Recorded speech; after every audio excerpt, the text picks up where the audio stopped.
ಮುಖ್ಯಮಂತ್ರಿ ಸಿದ್ದರಾಮಯ್ಯ ದಾಖಲೆಯ 16ನೇ ಬಜೆಟ್ ಅನ್ನ ಮಂಡಿಸಿದ್ದಾರೆ.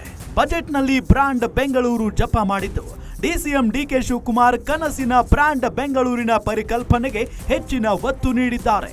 ಇದರ ಜೊತೆಗೆ ಟನಲ್ ಯೋಜನೆಗೆ ಬರೋಬ್ಬರಿ 40,000 ಕೋಟಿ ರೂಪಾಯಿ ಮೀಸಲಿಡಲಾಗಿದೆ. ಹಾಗೆಯೇ ದಿನೇ ದಿನೇ ವಾಹನಗಳ ಸಂಖ್ಯೆ ಅಧಿಕಗೊಂಡಂತೆ ನಗರದಲ್ಲಿ ಟ್ರಾಫಿಕ್ ಸಮಸ್ಯೆ ನಿವಾರಿಸಲು ಸಿಎಂ ಸಿದ್ದರಾಮಯ್ಯ ಸಿಗ್ನಲ್ ರಹಿತ ರಸ್ತೆಗಳನ್ನು ನಿರ್ಮಿಸುವುದಾಗಿ ಬಜೆಟ್ನಲ್ಲಿ ಉಲ್ಲೇಖಿಸಿದ್ದಾರೆ. ಬ್ರಾಂಡ್ ಬೆಂಗಳೂರಿಗೆ ಹೆಚ್ಚು ಒತ್ತು ನೀಡಿದ್ದು, ಬ್ರಾಂಡ್ ಬೆಂಗಳೂರಿನ 21 ಯೋಜನೆಗೆ 1800 ಕೋಟಿ ಬಜೆಟ್ನಲ್ಲಿ ಮಂಡಿಸಿದ್ದಾರೆ.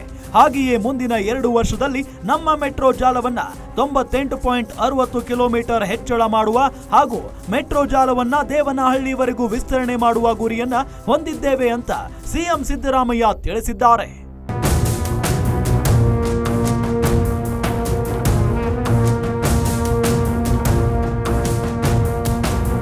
ರಾಜಧಾನಿಯಲ್ಲಿ ಹೆಚ್ಚಳವಾಗುತ್ತಿರುವ ವಾಹನ ದಟ್ಟಣೆ ನಿಯಂತ್ರಣ ಹಾಗೂ ಸುಗಮ ವಾಹನಗಳ ಸಂಚಾರಕ್ಕಾಗಿ ಮುಖ್ಯ ರಸ್ತೆಗಳಲ್ಲಿ ಸಿಗ್ನಲ್ ಫ್ರೀ ಮಾಡಲು ಸರ್ಕಾರ ಮುಂದಾಗಿದ್ದು, ಹಲವು ವರ್ಷಗಳಿಂದ ನೆನೆಗುದಿಗೆ ಬಿದ್ದಿದ್ದ ಫೆರಿಫೆರಲ್ ಹೊರ ವರ್ತುಲ ರಸ್ತೆ ಯೋಜನೆ ಕಾರ್ಯ ಚುರುಕು ಜೊತೆಗೆ ಡಬಲ್ ಡೆಕ್ಕರ್ ರಸ್ತೆ ನಿರ್ಮಾಣಕ್ಕೆ ಆದ್ಯತೆ ನೀಡಲಾಗಿದೆ. ಇನ್ನು ಇಂದಿನ ಬಜೆಟ್ ಸಿಲಿಕಾನ್ ಸಿಟಿ ಮಂದಿಗೆ ಸಂತಸ ತಂದಿದ್ದು, ಎಫ್ಕೆಸಿಸಿಐ ಕೂಡ ಸಿಎಂ ಸಿದ್ದು ಬಜೆಟ್ಗೆ ಮೆಚ್ಚುಗೆ ವ್ಯಕ್ತಪಡಿಸಿದೆ. ರಾಜ್ಯದ ಅಭಿವೃದ್ಧಿಗಾಗಿ ಮಾಡಿರುವ ಬಜೆಟ್ ಖಂಡಿತವಾಗಿಯೂ ಉತ್ತಮವಾಗಿದೆ.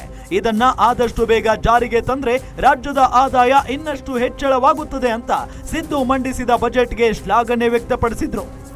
ಈ ಬಜೆಟ್ ಅವ್ರದ್ದು 16ನೇ ಸಾಲ ಅವ್ರ ಬಜೆಟ್ ಇದನ್ನ ಅವರು ಮಾಡಿದ್ದಾರೆ. ಇದರಲ್ಲಿ ಉತ್ತಮವಾದಂತಹ ಬಜೆಟನ್ನು ಕೊಟ್ಟಿದ್ದಾರೆ. ಅದರಲ್ಲಿ ನಾವು ಅವರಿಗೆ ಪ್ರೀ ಬಜೆಟ್ನಲ್ಲಿ ಕೇಳಿದಂತಹ ಒಂದು 2-3 ಅಂಶಗಳನ್ನು ಇದರಲ್ಲಿ ಅವರು ತಗೊಂಡಿದ್ದಾರೆ. ಅದು MSME ಪಾಲಿಸಿಯಲ್ಲಿ ಮಾಡಿಫಿಕೇಷನ್ ಕೇಳಿದ್ವಿ, ಅದು ನ್ಯೂ MSME ಪಾಲಿಸಿನ ಒಪ್ಕೊಂಡಿದ್ದಾರೆ. ಕೆಲವಾರು ಪಾಲಿಸಿಗಳನ್ನ ಇದು ಹೊಸದಾಗಿ ಮಾಡಿದ್ದಾರೆ. ಒಂದು MSME ಪಾಲಿಸಿ ಮಾಡಿದ್ದಾರೆ, ಟೂರಿಸಂ ಪಾಲಿಸಿ ಮಾಡಿದ್ದಾರೆ, ಟೆಕ್ಸ್ಟೈಲ್ ಪಾಲಿಸಿ ಮಾಡಿದ್ದಾರೆ, EV ಪಾಲಿಸಿ ಮಾಡಿದ್ದಾರೆ, ITBT ಪಾಲಿಸಿ ಮಾಡಿದ್ದಾರೆ, ಕ್ಲೀನ್ ಮೊಬಿಲಿಟಿ ಪಾಲಿಸಿ ಮಾಡಿದ್ದಾರೆ. ಇದರಲ್ಲಿ ಇನ್ಫ್ರಾಸ್ಟ್ರಕ್ಚರ್ಗೂ ಸಹ ಒತ್ತು ಕೊಟ್ಟಿದ್ದಾರೆ. ಅಂದರೆ ಉದಾಹರಣೆ ನೀವು ಬೆಂಗಳೂರು ತೊಗೊಂಡಂದರೆ 3,000 ಕೋಟಿ ಇದ್ದಿದ್ದನ್ನು 7,000 ಕೋಟಿಯವರೆಗೂ ಹೆಚ್ಚಿಸಿದ್ದಾರೆ ಇನ್ಫ್ರಾಸ್ಟ್ರಕ್ಚರಲ್ಲಿ. ಸೊ ಅದರಿಂದ ಇನ್ಫ್ರಾಸ್ಟ್ರಕ್ಚರ್ ಡೆವಲಪ್ಮೆಂಟ್ಗೂ ಒತ್ತು ಕೊಟ್ಟಿದ್ದಾರೆ. ಮತ್ತು ಈವನ್ ನಮ್ಮದು ಅಂಡರ್ಗ್ರೌಂಡ್ ರಸ್ತೆ ಏನಾಗಿತ್ತು, ನಾರ್ತ್ ಮತ್ತು ಸೌತ್ಗೆ ಒಂದು ಮಾಡಿದ್ದಾರೆ, ಈಸ್ಟ್ ಮತ್ತು ವೆಸ್ಟ್ಗೂ ಒಂದು ಮಾಡಿದ್ದಾರೆ. ಸೊ ಅದು ಟನಲ್ ರೋಡ್ ಅದನ್ನು ಸಹ ಕ್ಲಿಯರ್ ಮಾಡಿದ್ದಾರೆ. ಬಹುಶಃ ಇದನ್ನೆಲ್ಲ ಇನ್ಫ್ರಾಸ್ಟ್ರಕ್ಚರಲ್ಲಿ ಟ್ರೈನ್ ಕೊಟ್ಟಿದ್ದಾರೆ, ಪೆರಿಫೆರಲ್ ರೋಡ್ ಮಾಡಿದ್ದಾರೆ, ಬಹಳಷ್ಟು ಹೊತ್ತು ಕೊಟ್ಟಿದ್ದಾರೆ ಇನ್ಫ್ರಾಸ್ಟ್ರಕ್ಚರಲ್ಲಿ. ಒಟ್ಟಿನಲ್ಲಿ ಸಿಎಂ ಸಿದ್ದರಾಮಯ್ಯ ಬಜೆಟ್ನಲ್ಲಿ ಬೆಂಗಳೂರಿಗೆ ಭರಪೂರ ಕೊಡುಗೆ ನೀಡಿದ್ದಾರೆ.